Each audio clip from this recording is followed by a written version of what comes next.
Una hora en la ventana, la otra hora en el balcón. Una hora El invitado. la otra hora en el balcón. La querida. Hoy recibimos en Radio Sefaraz al que fuera presidente del Parlamento Europeo, don Enrique Barón. Bienvenido.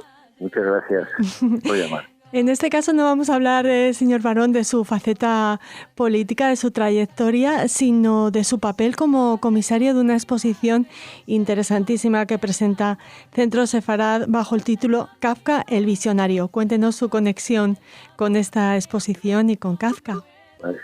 Con Sofía Gandarias, que fue mi mujer durante 31 años, falleció hace 3 años. Y yo soy pues un testigo y un colaborador de su obra, las cosas, y un entusiasta también. Y ha recogido el legado del interés de su esposa por uno de los escritores más universales del siglo XX. Sí, la exposición tiene como título, lo puso ella, Kafka el visionario, y está dedicada a Franz Kafka, el gran escritor checoslovaco de lengua alemana, que en cierto modo, por cómo definía ella la exposición, fue el visionario el que captó el primero quizá pues el mundo que iba desde ese final del siglo XIX, de esa Belle Époque, en donde parecía que todo era progreso y no había problemas, y en el Imperio Austrohúngaro y toda la Europa central, la Mitteleuropa, todo era maravilloso, pues hasta el Holocausto, todas las tragedias de la primera mitad del siglo XX.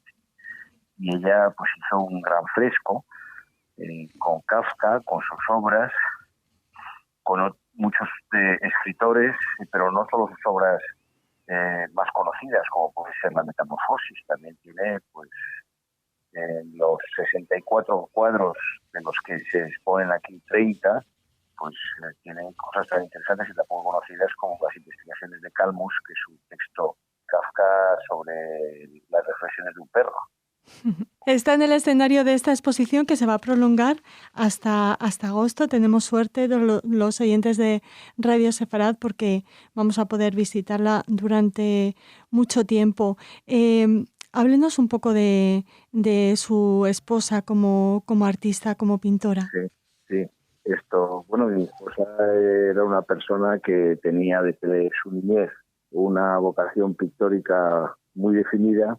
Yo diría más bien casi que artística, porque ella primero pensó en ser cantante de ópera y luego después una operación no se lo permitió, pero ella desde niña pintaba, hizo la Real Academia de San Fernando, era fernandina y con mucho orgullo, y luego a partir de ahí pues dedicó toda su vida a trabajar, decía, gracias a la música que le inspiraba, pero a trabajar la relación entre literatura y pintura y en cierto modo, acercarlas a la historia del siglo XX. Por ejemplo, tiene una serie que fue una exposición muy no exitosa solo, sino que causó gran impacto en Italia, sobre Primo Levi y la memoria, que ahora ella ya enferma, pues la donamos a la Universidad de Jerusalén, está ahí,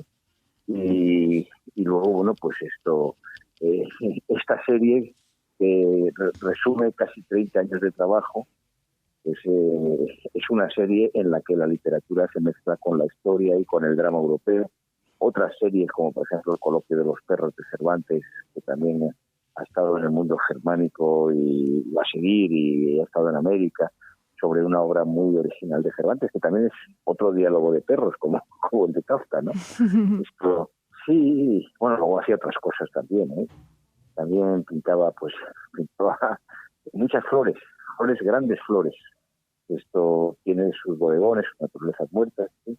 Pero ella fue una trabajadora toda su vida, una artista que nos dejó 850 obras más o menos. Se pueden ver en su catálogo razonado, que está en línea, es gandarias.es, o sea, www.gandarias.es, y el que lo desee puede visitarlo. Lo haremos.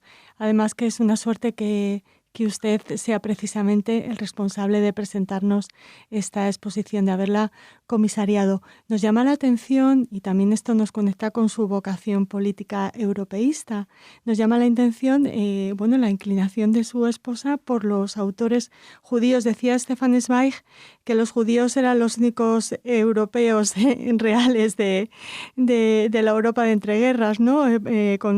Atacada por los nacionalismos. No sé si está usted de acuerdo.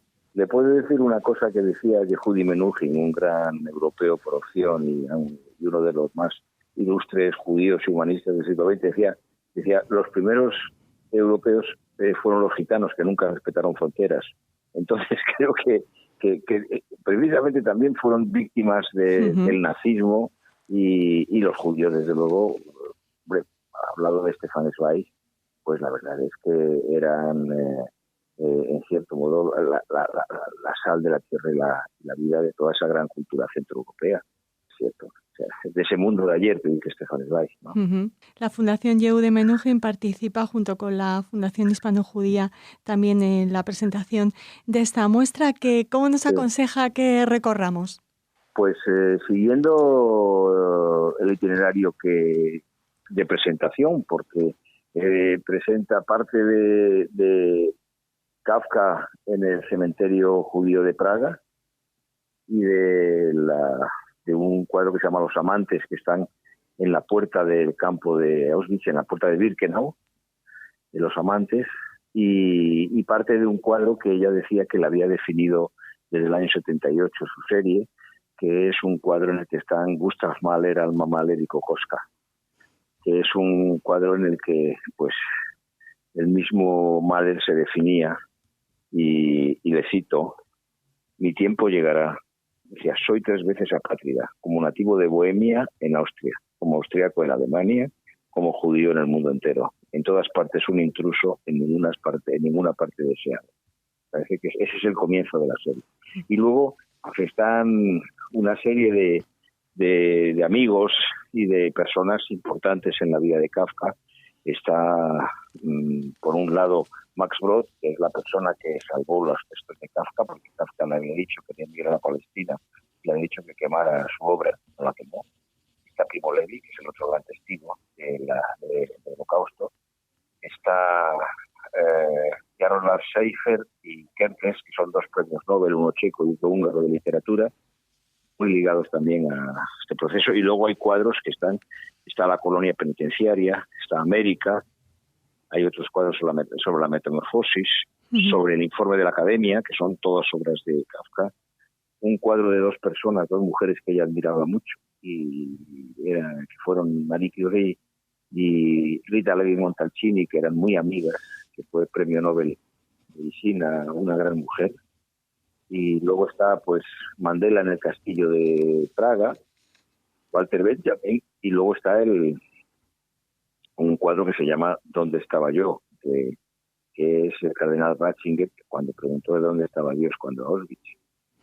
Y hay un cuadro que tiene a Saramago y a Kafka juntos, viendo cómo seremos. Y luego acaba pues con algo que es un poco sorpresivo, sorprendente, que es la serie sobre Calmus, en donde hay una serie de perros. Están el magistrado, el banquero, el melancólico, y luego Calmus y la música, y Calmus y el hambre, que tienen mucha gracia. Es como un contraste muy, muy fuerte, pero que es Kafka puro también, que lo escribió él. La gente no lo sabe.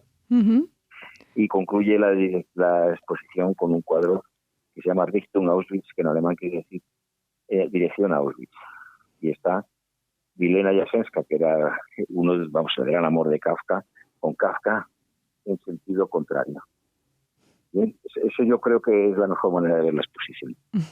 Y luego, bueno, pues hay también una documentación sobre una presentación sobre la obra de Sofía Gandarias. En fin, yo creo que la exposición, aunque solamente están unos 30 de los 64 cuadros que componen la serie, es una exposición que tiene mucha fuerza y mucho contenido. Desde luego que sí, que hace un recorrido, como nos decía, entre no solo la literatura y la pintura, todas las artes, y esa esa conexión con la historia del siglo XX y no solo del siglo XX, también está de actualidad porque me imagino que además del afán pedagógico también habría un interés por reivindicar no solo la figura de Kafka. Bueno, reivindicar la figura de Kafka, la historia del siglo XX y alertar, ¿no? Europea, como hizo él. Esa tragedia europea que condujo al Holocausto, la presentación que ella hizo en Berlín, en Leipzig, en Praga, en Berna, y yo leo el texto, concluye diciendo: la memoria no es solo recuerdo del pasado, sino una proyección al futuro, ese futuro que debemos poder escribir y construir entre todos. Y luego añadía: si nos dejan. Creo que es una conclusión pues que refleja mucho su espíritu y su esperanza en el futuro, que tenemos que conservarla, pero no como si nos cayera del cielo, sino trabajando contra todo, contra la guerra, contra la discriminación, contra el antisemitismo, contra el racismo, contra todas las formas de odio organizado. Pues con las palabras de Sofía Gandarias y con las suyas propias despedimos esta entrevista, animando a nuestros oyentes a acercarse a esta exposición Kafka, el visionario, comisariada por Enrique Barón y de la que es autora Sofía Gandarias. Muchísimas gracias, señor Barón. Muchísimas gracias.